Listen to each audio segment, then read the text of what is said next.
Hey guys welcome back to exam Guruji by Arvind sir. UP police भर्ती 2022 assistant operator, head operator या radio operator की अगर आप तैयारी करते हैं तो आपके लिए साइंस की क्लास स्टार्ट हो चुकी है। मेरे प्यारे भाई, ये हमारी क्वेश्चन सीरीज के नंबर 34 है। इसके पहले हमने 33 का से कंप्लीट कर लिया है। अगर आपने नहीं देखा तो चैनल की प्लेलिस्ट को विजिट कर सकते हैं। वैसे भी अगर आप टेलीग्राम से जुड़ेंगे तो आपको डेली इसकी लिंक मिलती ही होगी, लेकिन सबसे अच्छा माध्यम है आपका प्लेलिस्ट ही है। आप प्लेलिस्ट में जाकर के हर एक क्लास को क्रम के अनुसार देख सकते हैं। मेरे प्यारे भाई, अब आपका सिलेक्शन आपकी मुट्ठी में होगा, क्योंकि exam Guruji by Arvind sir आपके साथ पूरी जी जान शिद्दत के साथ लगा हुआ है आपके सपने को पूरा करने के लिए। और हम आपके साथ लगे रहेंगे जब तक आपका सिलेक्शन होने जाता है। हम आपके लिए पूरी जी जान शिद्दत के साथ लगे रहेंगे। अब आपका सिलेक्शन आपकी मुट्ठी में होगा, निश्चिंत रहिए मेरे प्यारे भाई, सिलेक्शन तो आपका होकर ही रहेगा। आइए आज की इस बेहतरीन लाजवाब क्लास की शुरुआत करते हैं। आपको बता दें, क्वेश्चन के लैंग्वेज थोड़ा टफ लेवल आपकी है, लेकिन आप स्क्रीनशॉट ले लेना जो भी कठिन आपको लगे, ठीक है। और वैसे भी मैं गाइस, मैंने हर एक क्लास में आपसे यही कहा है कि स्क्रीनशॉट ले लिया करें। और अब आप लेते हैं या नहीं वो आपके ऊपर डिपेंड करता है। और अब की बार संडे को आपका टेस्ट भी होगा, ठीक है। मैं आपको एक बार फिर से जानकारी दे रहा हूँ, वैसे भी मैंने वीडियो में बता दिया है कि टेस्ट आपका संडे को होगा। तो आप संडे को टेस्ट में भाग ज़रूर लीजिएगा, लेकिन कृपया आप ईमानदारी से भाग लीजिएगा, कोई भी नकल ना करें मेरे भाई। नकल करने से आप यहाँ पर नकल करके टॉप आ सकते हो, लेकिन एग्ज़ाम में कुछ नहीं कर पाओगे मेरे भाई। नकल बिल्कुल भी ना करें, ईमानदारी से भाग लिया करें टेस्ट में। चलिए आज की इस क्लास की शुरुआत करते हैं। आपके सामने एक क्वेश्चन रखते हैं और आपको बताना है सही आंसर क्या होगा। पहला क्वेश्चन है कि पदार्थ की निम्नलिखित में से किस अवस्था को बोस आइंस्टीन कंडेंसेट के नाम से भी जाना जाता है। एसएससी एमटीएस 11/10/2021 के इवनिंग शिफ्ट में आपका यह क्वेश्चन पूछा गया है। बताइए इसका सही आंसर क्या हो जाएगा। अब आप सभी मेरे प्यारे भाई ये तो जानते ही हैं कि पदार्थ की किस अवस्था को बोस आइंस्टीन कंडेंसेट के नाम से जानते हैं। राइट आंसर हो जाएगा, वो हो जाएगा पदार्थ की जो पांचवी अवस्था है। अब आप यहाँ पर पहले इसका एक्सप्लेनेशन देख लो। गाइस, पदार्थ के कुल मिलाकर के 5 चरण हैं। इसमें आपका पहले आता है ठोस, उसके बाद आता है आपका द्रव या जिन्हें आप कहते हो तरल, उसके बाद गैस, और चौथे स्थान पर आपका आता है प्लाज्मा, और पांचवें स्थान पर कहा जाए तो मानव निर्मित होता है बोस आइंस्टीन कंडेंसेट या घनीभूत। ये पांचवी अवस्था है, ठीक है। अगला क्वेश्चन आपके सामने, ओजोन के एक कण में ऑक्सीजन के कितने परमाणु होते हैं। Very very important question for your exam. देखो, ओजोन के एक परमाणु में कुल कितने गाइस परमाणु होते हैं, मतलब एक ऑक्सीजन के जो अणु होते हैं उसमें कितने परमाणु होते हैं। राइट आंसर हो जाएगा 3 होते हैं। यहाँ पर आप इसके भी गाइस एक्सप्लेनेशन को देख सकते हो। ओजोन के एक अणु में ऑक्सीजन के 3 परमाणु होते हैं। एक आणविक ऑक्सीजन के साथ सौर परावैंगनी विकिरणों के माध्यम से प्राकृतिक रूप से बनता है। ओजोन जो है गाइस, ये हमें सूरज की हानिकारक यूवी किरणों या फिर कहा जाए तो अल्ट्रा वायलेट रेज से बचाता है। और गाइस, ये होता है ओजोन परत जो दिन प्रतिदिन छिद्र से इसके बढ़ते जा रहे हैं और बीमारियां इससे बढ़ती जा रही हैं। अगला है, निम्नलिखित में से किसे आधुनिक परमाणु सिद्धांत का जनक माना जाता है। इसका आंसर आप सभी मित्र बताएंगे। राइट आंसर क्या हो जाएगा, फटाफट आंसर देने की कोशिश कीजिए। एसएससी CHSL 4/8/2021 के मॉर्निंग शिफ्ट में आपका यह क्वेश्चन पूछा गया है, और जल्दी जल्दी आंसर दीजिए। आधुनिक परमाणु सिद्धांत का जनक किसे माना जाता है। राइट आंसर होगा यहाँ पर आपका, वो हो जाएगा जॉन डाल्टन को। जो भी प्यारे भाई बहन मित्र यहाँ पर जॉन डाल्टन बता रहे हैं, बिल्कुल करेक्ट हो जाएगा, परफेक्ट आंसर आपका हो जाएगा। अगला आपके सामने कि भौतिक राशि एसआई मात्रक का निम्न में से कौन सा युग्म सुमेलित है।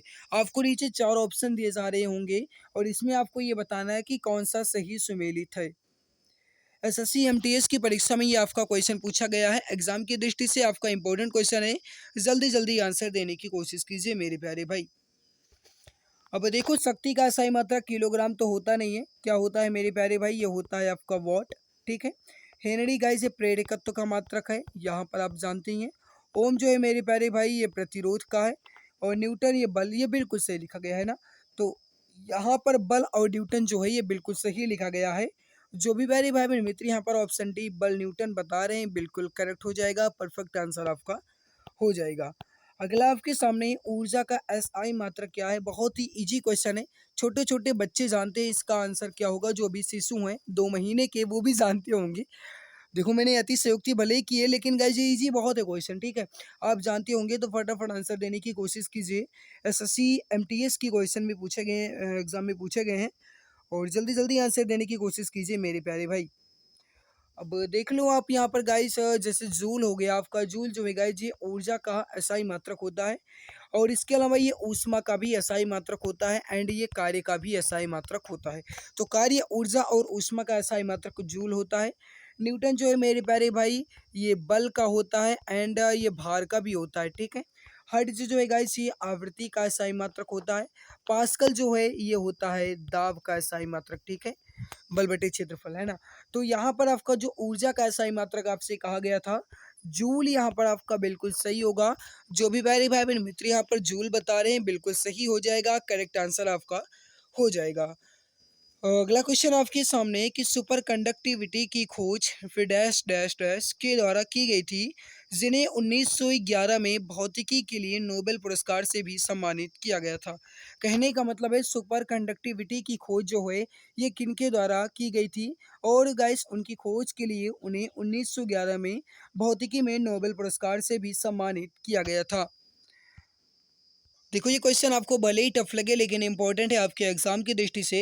मेरे प्यारे भाई सुपर कंडक्टिविटी की खोज जो है ये हेइक कॉमरेलिंग ओन्स के द्वारा की गई और इसकी सुपर कंडक्टिविटी खोज के लिए इन्हें 1911 में भौतिकी के द्वारा नोबेल पुरस्कार से भी सम्मानित किया गया।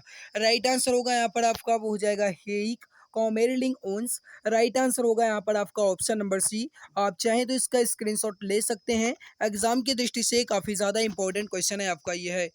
अगला आपके सामने है कि विद्युत चुम्बकीय प्रेरण की खोज फिर डैश डैश मतलब तथा समझ के मतलब फिर स्थान दिया गया के द्वारा किए गए प्रयोग को विस्तृत मतलब ये हुआ मेरे प्यारे भाई कि विद्युत चुम्बकीय प्रेरण की खोज जो है ये किनके द्वारा की गई थी। एसएससी सीपीओ परीक्षा में पूछा गया है, इवनिंग शिफ्ट का क्वेश्चन है। अब आप सभी जानते हैं मेरे प्यारे भाई कि विद्युत चुम्बकीय प्रेरण की खोज जो है ये फैराडे तथा हेनरी के द्वारा की गई थी। राइट आंसर होगा यहाँ पर आपका फैराडे तथा हेनरी। जो भी प्यारे भाई बहन मित्र यहाँ पर ऑप्शन डी बता रहे हैं बिल्कुल सही हो जाएगा। यहाँ पर आप देख सकते हो कब की गई थी, अगर आपसे कहा जाता है तो 1831 में की गई थी मेरे प्यारे भाई। इन्होंने एक लंबी श्रृंखला पर आधारित इसका प्रयोग किया था, तब इन्होंने विद्युत चुम्बकीय प्रेरण की खोज की थी। राइट आंसर होगा यहाँ पर आपका ऑप्शन नंबर डी। अगला है कि प्रकाश के वर्णक्रम की व्याख्या सबसे पहले किसने की थी। सीपीओ में अभी यह क्वेश्चन आपका पूछा गया है तो जल्दी जल्दी आंसर देने की कोशिश कीजिए हमारे प्यारे भाई। राइट आंसर क्या हो जाएगा। देखो वह प्रकाश के वर्णक्रम की व्याख्या जैसे आप सभी जानते हैं कि मान लीजिए ये आपका ये प्रिज्मा है और अगर आप इधर से गाइस मतलब सफ़ेद प्रकाश को इसमें निर्गत कराएंगे तो ये जाकर के इधर 7 रंगों में विभक्त हो जाता है। इसे ही कहा जाता है प्रकाश का वर्ण विक्षेपण या कहा जाए तो प्रकाश का वर्णक्रम। मेरे प्यारे भाई इसकी व्याख्या सबसे पहले किसने की थी, सर आइजैक न्यूटन इसके राइट आंसर हो जाएंगे। तो जो भी प्यारे भाई बहन मित्र यहाँ पर option B sir Isaac Newton बता रहे हैं बिल्कुल सही आंसर होगा, करेक्ट आंसर आपका हो जाएगा। अगला है कि रेडियम की खोज जो है ये किसने की थी। मेरे प्यारे भाई अगर आपने अभी तक क्लास को लाइक नहीं किया है तो एक बार लाइक ज़रूर कर दीजिए। दिल की गहराई से सभी मित्र क्लास को एक बार लाइक ज़रूर कर देंगे। अगर मैं आपके लिए मेहनत करता हूँ पूरी जी जान शिद्दत के साथ आपके सपने को पूरा करने के लिए अपना कीमती समय खर्च करता हूँ, तो आप सभी की जिम्मेदारी फ़र्ज बनता है कि कम से कम आप क्लास को तो लाइक कर ही दिया करो। तो जो भी प्यारे भाई बहन अभी तक क्लास को लाइक नहीं किए एक बार लाइक ज़रूर कर देंगे। मेरे प्यारे भाई सीपीओ में आपका क्वेश्चन पूछा गया कि रेडियम की खोज जो है ये किसने की थी। राइट आंसर होगा पियरे एंड मैडम क्यूरी या मैरी क्यूरी ने रेडियम की खोज की थी। यहाँ पर आप देख सकते हो। और जो गाइस इसका प्रतीक है ये क्या है, ये है आपका ये इसका प्रतीक। परमाणु क्रमांक जो है गाइस रेडियम का वो है 88। अगला कि 1912 में परमाणु बैटरी का आविष्कार जो है ये किसने किया। अब मेरे प्यारे भाई थोड़ा समझने की कोशिश करना, ये आप गलत भी कर सकते हो क्योंकि ये आपका गाइस क्वेश्चन जो है ये इंपॉर्टेंट है ना, इसलिए अगर आपसे कहा जाता है परमाणु बैटरी की खोज किसने की तब आप कहेंगे 1912 में परमाणु बैटरी की खोज जो है ये हेनरी मोसले के द्वारा की गई। लेकिन अगर आपसे कहा जाता है कि विद्युत बैटरी की खोज किसने की मेरे प्यारे भाई, विद्युत बैटरी की खोज किसने की तब आप कहेंगे एलेसेंड्रो वोल्टा के द्वारा किया गया था। विद्युत बैटरी की अगर आप बात की जाएगी तो एलेसेंड्रो वोल्टा आपका राइट होगा। बट अगर आप गाइस 1912 में परमाणु बैटरी की बात की जाएगी तब आप बताएंगे हेनरी मोसले। राइट आंसर होगा यहाँ पर आपका ऑप्शन नंबर बी। जो भी मेरे भाई बहन मित्र ऑप्शन बी बता रहे हैं बिल्कुल सही हो जाएगा। भारत के परमाणु कार्यक्रम का जनक किसे माना जाता है। Very very important question, easy भी है आपके एग्जाम की दृष्टि से इंपॉर्टेंट भी है। देखो, भारत में परमाणु कार्यक्रम का जनक जो है ये किसे माना जाता है? सीपीओ में आपका भी क्वेश्चन पूछा गया है 16 मार्च 2019 के मॉर्निंग शिफ्ट का ये क्वेश्चन आपका है। राइट आंसर होगा वो जाएगा होमी जहांगीर भाभा जी को। राइट आंसर होगा यहाँ पर आपका ऑप्शन नंबर सी। परमाणु कार्यक्रम जनक का जनक जो है गाइस ये होमी जहांगीर भाभा को जाना जाता है। ऑप्शन नंबर सी आपका यहाँ पर बिल्कुल परफेक्ट होगा, करेक्ट आंसर हो जाएगा। मेरे प्यारे भाई इसका मैंने आपको बताया ना। और मैं आप सभी को बता दूं कि इसकी जो पीडीएफ है ये आपको हमारे टेलीग्राम पर मिलेगी, जा करके आप चेक कर लेना, ठीक है। टेलीग्राम चैनल का नेम क्या है? तो आपको टेलीग्राम चैनल का नेम मिलेगा सर्च करने पर, exam Guruji by Arvind sir. आप जैसे ही जो गाइस यूट्यूब चैनल का नेम है वही टेलीग्राम चैनल का नेम है, तो आप टेलीग्राम पर जा करके चेक कर सकते हैं। कौन सी ऊर्जा समुद्र से नहीं मिलती है? अब आपको ये बताना है कि इसमें कौन सी ऊर्जा समुद्र से नहीं मिलती है। एमटीएस में क्वेश्चन पूछा गया है, फटाफट आंसर दो। राइट आंसर क्या हो जाएगा? तरंग ऊर्जा हो गया, सागरीय ताप ऊर्जा हो गया और ज्वारीय ऊर्जा हो गया।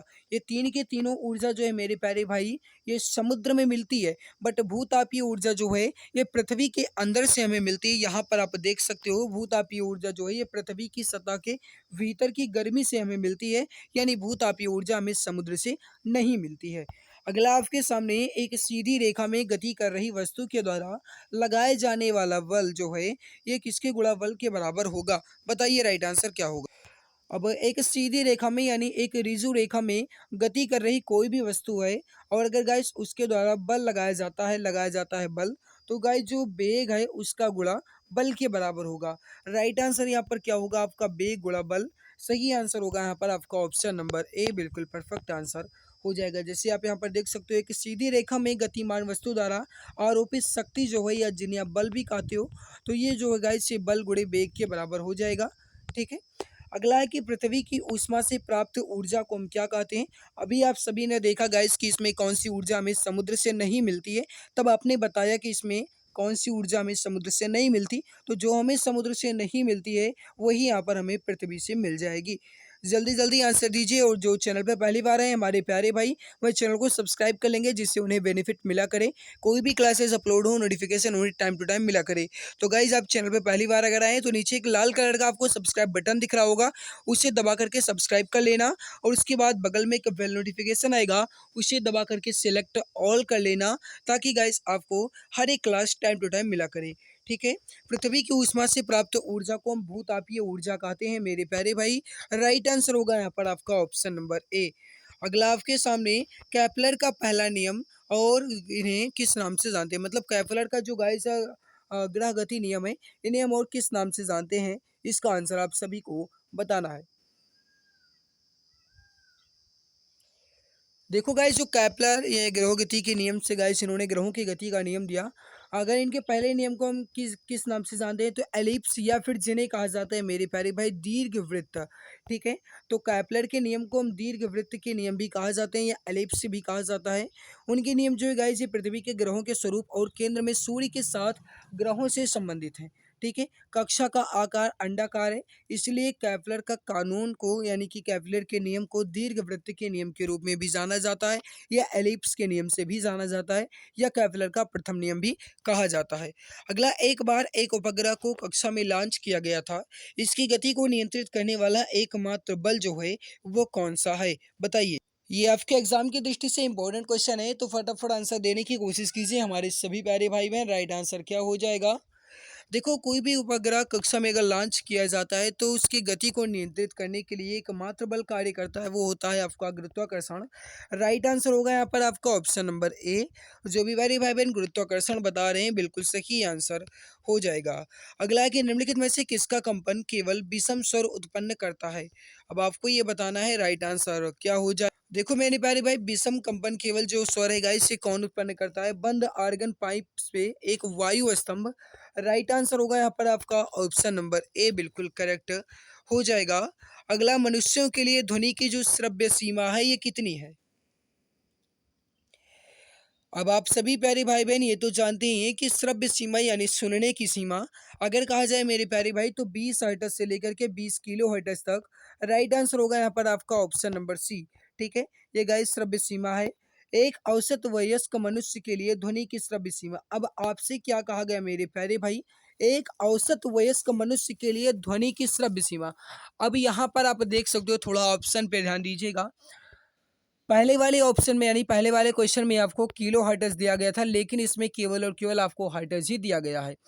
और आपको यहाँ पर देखने को मिल रहा होगा 20 से 20,000 हर्ट्ज ऑप्शन में देखने को मिल रहा होगा। या हर्ट्ज जो है मेरे प्यारे भाई, जिन्हें हम एचजेड से नाम से प्रदर्शित करते हैं, ये जो है गाइस ये आवृत्ति का स्थायी मात्रक होता है। और एक औसत वयस्क मनुष्य के लिए ध्वनि की जो श्रव्य सीमा होती है, ये 20 से 20,000 हर्ट्ज के बीच होती है। अगला आपके सामने कि चांदी का अपेक्षिक घनत्व जो होता है, ये कितना होता है। CHSL में क्वेश्चन पूछा गया है, राइट आंसर हो जाएगा, वो हो जाएगा 10.8। सही आंसर हो जाएगा यहाँ पर 10.8 या 10.8 बिल्कुल सही आंसर होगा। चांदी का जो अपेक्षित घनत्व होता है ये 10.8 होता है, क्योंकि गाइस चांदी का अपेक्षिक घनत्व बराबर चांदी का जो कुल घनत्व है उसके बटे पानी का जो घनत्व होता है, ये अगर आप करेंगे यानी उसका अनुपात निकालेंगे तो आपको चांदी का अपेक्षिक घनत्व मिल जाएगा। अगला कि किसी तरल माध्यम गैस या द्रव में आंशिक या पूर्णतः डूबी हुई वस्तु पर लगने वाला उत्प्लावन बल उस वस्तु द्वारा विस्थापित तरल की भार के बराबर होता है। यह सिद्धांत जो है ये कौन सा है। अगर आपने क्लास 12th में फिजिक्स से ली रखी होगी तो आप जानते होंगे इसका राइट आंसर क्या हो जाएगा। देखो, किसी भी तरल माध्यम में गैस या द्रव कहा जाए या आंशिक रूप से या पूर्णतः डूबी हुई कोई भी वस्तु है, और अगर उस पर उत्प्लावन बल कार्य करता है या गैस कहा जाए तो उस पर अगर कोई भी वस्तु तैर रही है तो वह वस्तु अपने बराबर तरल या द्रव को विस्थापित करेगी अपने भार के बराबर। यह सिद्धांत जो है गैस ये आर्किमिडीज का सिद्धांत कहलाता है, या कहा जाए तो आर्किमिडीज लॉ कहा जाता है। राइट आंसर होगा यहाँ पर आपका ऑप्शन नंबर सी। जो भी प्यारे भाई बहन मित्र ऑप्शन सी बता रहे हैं बिल्कुल सही आंसर हो जाएगा। किस घटना के कारण साफ आकाश का रंग नीला होता है। अब आप सभी ये तो जानते हैं गाइस कि जो प्रकाश का रंग है, ये प्रकाश मतलब आकाश का रंग जो है ये नीला किसके कारण होता है, तो ये होता है प्रकीर्णन के कारण। तो जो भी डियर फ्रेंड्स ऑप्शन सी प्रकीर्णन बता रहे हैं बिल्कुल करेक्ट हो जाएगा, परफेक्ट आंसर आपका हो जाएगा। ठीक है, अगला पर्दे पर बनने वाले प्रतिबिंब को फिर डैश दिया गया है, प्रतिबिंब कहते हैं, जबकि समतल दर्पण पर बनने वाले प्रतिबिंब को क्या कहेंगे। मतलब ये हुआ गाइस, आपको नीचे ऑप्शन नजर आ रहे होंगे। अब आपको ये बताना है कि पर्दे पर बनने वाले प्रतिबिंब को क्या कहते हैं। यहाँ पर आपको जो आगे दिए गए हैं ये पूरे ये पर्दे पर बनने वाले प्रतिबिंब है। ठीक है, ये पर्दे पर बनने वाले प्रतिबिंब है। और ये जो है मेरे भाई यहाँ से ये जो है ये आपका ये जो है गाइस ये समतल पर बनने वाला प्रतिबिंब है। अब आपको ये बताना है कि पर्दे पर बनने वाले प्रतिबिंब को क्या कहेंगे और समतल दर्पण पर बनने वाले प्रतिबिंब को क्या कहेंगे। अब मेरे प्यारे भाई आप तो ये जानते ही हैं कि पर्दे पर कुल मिलाकर के हमेशा एक वास्तविक प्रतिबिंब या मतलब वास्तविक प्रतिबिंब बनता है, और गाइस समतल दर्पण पर एक आभासी प्रतिबिंब का निर्माण होता है। राइट आंसर होगा यहाँ पर आपका option number A. Right answer क्या हो जाएगा आपका ऑप्शन ए बिल्कुल सही आंसर हो जाएगा। भौतिकी की कौन सा नियम कहता है कि दो विद्युत आवेशों के बीच का बल अपने पूर्व मान से कम होकर एक चौथाई रह जाता है, जबकि उनके बीच की दूरी दोगुनी कर दी जाती है। अब मेरे प्यारे भाई अगर आपने क्लास 12 में फिजिक्स पढ़ी होगी तो ये भी क्वेश्चन आपने पढ़ा होगा, और सीजीएल में आपका यह क्वेश्चन पूछा गया है। राइट आंसर होगा मेरे प्यारे भाई, ये कौन सा नियम है, ये होता है आपका कूलम्ब, या फिर कहा जाए तो कूलम्ब का नियम, कूलॉम का नियम। ए आंसर आपका बिल्कुल सही आंसर हो जाएगा। अगला आपके सामने है कि यदि पानी से भरी कांच की बोतल को ढक्कन से बंद करके फ्रीजर में रख दिया जाए तो क्या होगा। चारों ऑप्शन को देखने के बाद आंसर बताइए, राइट आंसर क्या हो जाएगा। एंड मेरे प्यारे भाई अगर आपने अभी तक क्लास को लाइक नहीं किया है तो एक बार लाइक ज़रूर कर दीजिएगा। अगर गाइस आप पानी से भरी कोई कांच की बोतल को फ्रीज़र या फ्रीज में रेफ्रिजरेटर में रख देते हैं तो क्या होगा। गाइस आप सभी जानते ही हैं कि जो गाइस द्रव होता है, जब ये जम जाता है तो इसके आयतन में वृद्धि हो जाती है, और जब आयतन में वृद्धि होगी तो कांच की बोतल जो है ये फट जाएगी। तो गाइस बर्फ के कारण कांच की बोतल जो है ये फट जाएगी, ये आपका बिल्कुल सही होगा। ठीक है, ये आपका बिल्कुल सही होगा, ऑप्शन बी आपका बिल्कुल परफेक्ट होगा, करेक्ट आंसर आपका हो जाएगा। अगला आपके सामने कि ठंडी सर्दियों में घरों को गर्म रखने के लिए धूप का उपयोग करने की नवीन अवधारणा जो है ये क्या कहलाती है। एग्जाम की दृष्टि से आपका इंपॉर्टेंट क्वेश्चन है, फटाफट आंसर दो। सही आंसर हो जाएगा, हो जाएगा निष्क्रिय सौर ऊष्मा कहते हैं, ऑप्शन डी आपका बिल्कुल करेक्ट हो जाएगा। जो भी डी फ्रेंड्स ऑप्शन डी बता रहे हैं बिल्कुल सही आंसर हो जाएगा। सूर्य पृथ्वी को किस माध्यम से गर्म करता है? या सूर्य की ऊर्जा पृथ्वी तक किस माध्यम से पहुँचती है? ये आपका एग्ज़ाम की दृष्टि से इम्पोर्टेंट क्वेश्चन है। फटाफट आंसर दो मेरे प्यारे भाई, राइट आंसर क्या हो जाएगा? और अगर आपने लाइक नहीं किया है तो लाइक ज़रूर कर देना। अगर आपको अपनी मेहनत पर विश्वास है, लगता है इस बार आपका सिलेक्शन होकर ही रहेगा, 100% आपको इस बार वर्दी मिल जाएगी, तो लाइक ज़रूर कर देना। सूर्य से पृथ्वी को गाइस, सूर्य जो है ये गर्म करता है, या सूर्य से पृथ्वी पर सूर्य की जो गाइस ऊष्मा है ये किस माध्यम से पहुंचती है? तो विकिरण के माध्यम से पहुंचती है। ऑप्शन बी आपका बिल्कुल राइट होगा। सीपीयू में क्वेश्चन आपका पूछा गया है, एग्जाम की दृष्टि से आपका इंपॉर्टेंट भी है। तो मेरे प्यारे भाई, आई होप आपको हमारी मेहनत अच्छी लगी होगी। अच्छी लगी है तो लाइक ज़रूर करना। इसके अलावा अगर आप चैनल पर पहली बार आए हैं तो सब्सक्राइब कर लेना, और इस क्लास को अपने मित्र तक शेयर कर देना। आपका स्कोर कितना रहा आप कमेंट में ज़रूर बताना। और आज की इस बेहतरीन लाजवाब क्लास जो है गाइस, ये हमारी मेहनत जो है ये आप सभी को कैसी लगी, ये भी राय अपनी ज़रूर दीजिएगा। अगर आप चैनल पर पहली बार आए हैं सब्सक्राइब कर लेना, जिससे आपको गाइस हर एक लाइव क्लास की नोटिफिकेशन टाइम टू टाइम मिला करे, हर एक क्लास का आपको बेनिफिट टाइम टू टाइम मिला करे। तो आज की इस बेहतरीन लाजवाब क्लास में बस इतना ही। मिलते हैं दूसरी नई क्लास में, तब तक के लिए बहुत बहुत थैंक। अब सरकारी नौकरी पाना हुआ और भी आसान। अब आपका सपना होगा अपना। जी हाँ, अगर आप किसी भी गवर्नमेंट जॉब जैसे UP police constable, assistant operator, head operator, या फिर रेडियो ऑपरेटर, या यूपी लेखपाल, या किसी भी गवर्नमेंट जॉब की तैयारी कर रहे हैं तो आपके लिए सुनहरा मौका है। आप YouTube channel exam Guruji by Arvind sir के साथ जुड़कर अपनी तैयारी को और भी परफेक्ट बना सकते हैं।